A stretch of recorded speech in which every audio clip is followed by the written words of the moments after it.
Hey, Steve here. Hey, welcome back. I'm glad that I have a few people watching my videos.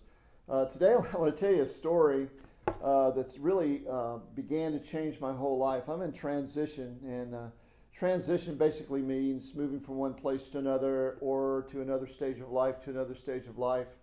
And that's basically where we are. My wife and I, for the last 3 years in particular, have been feeling a tug in our hearts to develop reaching out to leaders and missionaries traveling there to encourage and just to pour in to them, no cost to them. All costs are taken care of by me and people who support me to go and to visit leaders and missionaries. And it's been a great transition. I'm here at the Vineyard Church in Dayton, Ohio. I've been here for 14 years, going on 14 years. And this weekend is our announcement to the church that we're being released to pursue what God has for us to pursue in the next phase of our life. And getting to the next phase of our life has been quite a long process. It's been about 3 years, but we're very excited, and we've already seen some fruit of what we feel like God has called us to do. In an ideal world where we'd like to be stationed near a church that's near an airport, to be part of the staff, to be paid a little bit just to help with our living expenses, and then to raise funds for traveling, just to go out and to encourage and to equip leaders, churches, and missionaries. So that's what we're looking at. And the church here has been very good. The leadership have been very helpful, helping us to transition. They've been very supportive. And we're leaving in good terms and good stead with them. So it's been really an interesting process.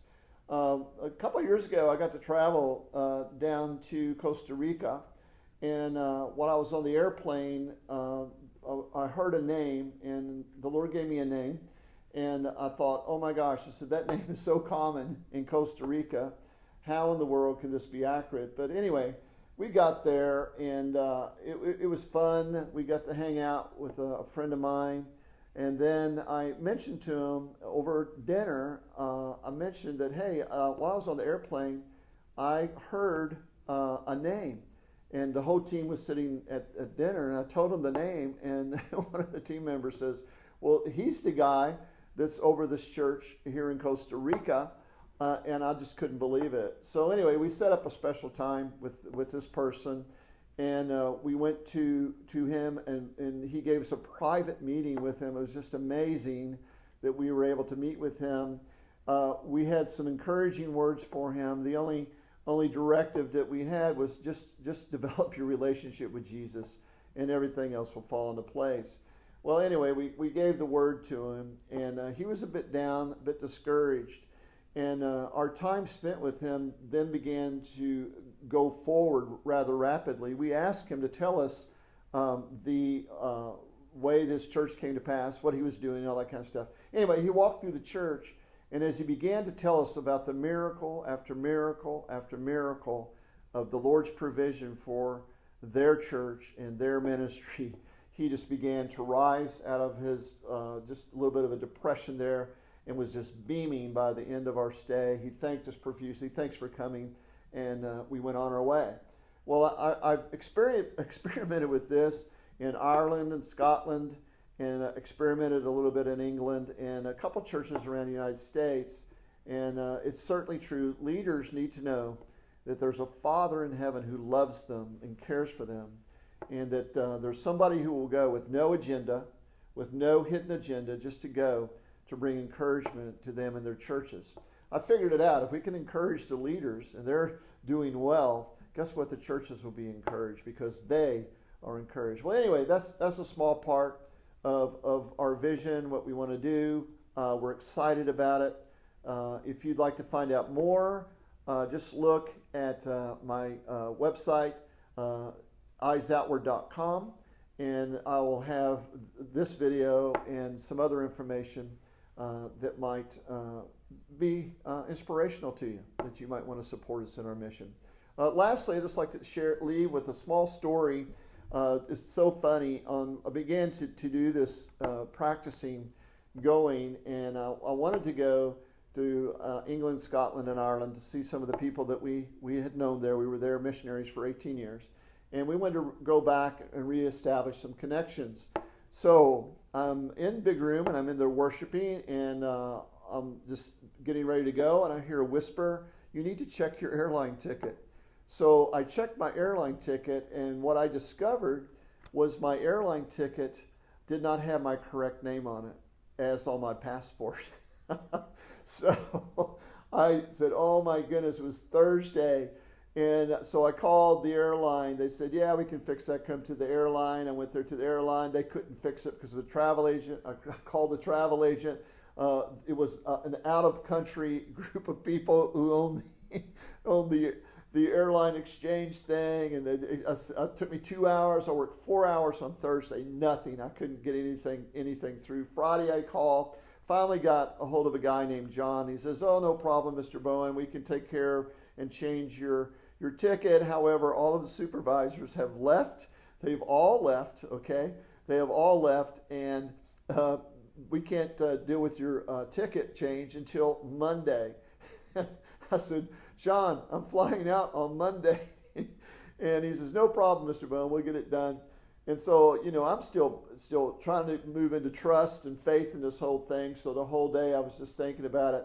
That night I went home and talked to my wife about it. And then a friend of mine came over, and he gave me some money for the trip, and he prayed for me. And he says, Steve, I just feel like that Papa has this. Don't worry, Papa's got this. So I said, okay. So we're sitting in our bedroom watching some TV. Patty went out and got Chinese. And this is a true story. And and she brings some food in, and she brings in a Chinese fortune cookie. And so she gave me one, and I opened it up, and I read this: "It is now time to travel." I couldn't believe it. I mean, the odds of that happening are like one with 15,000 zeros at the end. And who knows, maybe the Lord printed it as I opened it. I don't know. But anyway, I knew everything was going to be okay. So on Monday, I go to the big room, and I'm in there just waiting on the Lord, just kind of getting ready for the trip. And I felt like I should look at my airline ticket. And I looked at my airline ticket, and certainly they had changed my name. But what they did, they got it wrong. They got my name wrong on the airline ticket. It wasn't the same as my passport. So I'm back on the phone, 11 o'clock. Hey, my ticket has not been changed properly. Please, could you change my ticket? So anyway, he assures me he's going to call me back. So I drive to the airport, and I'm sitting in the airport waiting. Not sitting in the airport, sorry. I'm on the shuttle bus going to the airport. And all of a sudden I get a phone call, and it's from the guy, and he says, Mr. Bowen, I want you to know that I'm glad to tell you that we have changed your ticket. I said, yeah, I know, but it's still the wrong name. It is Stephen Strickler Bowen. And he says, hold on, Mr. Bowen. So I have my phone to my ear as the shuttle is driving up to the airport for me to catch my plane. So I go up to the waiting area. I go through the doors. I come over and I sit down, and I'm sitting there. And all of a sudden he comes back on, and he says, Mr. Bowen, I want you to know that we have changed your ticket. You are now ready to go on your trip. I said, well, thank you so much. I really appreciate it, and have a great day. I hung up my phone, went up to the counter, and sure enough, my passport and my ticket were the same. And so I was able to fly and go to Scotland, Ireland, and England, and I had absolute blast. But what the Lord was shouting to me is that Papa has it all under control.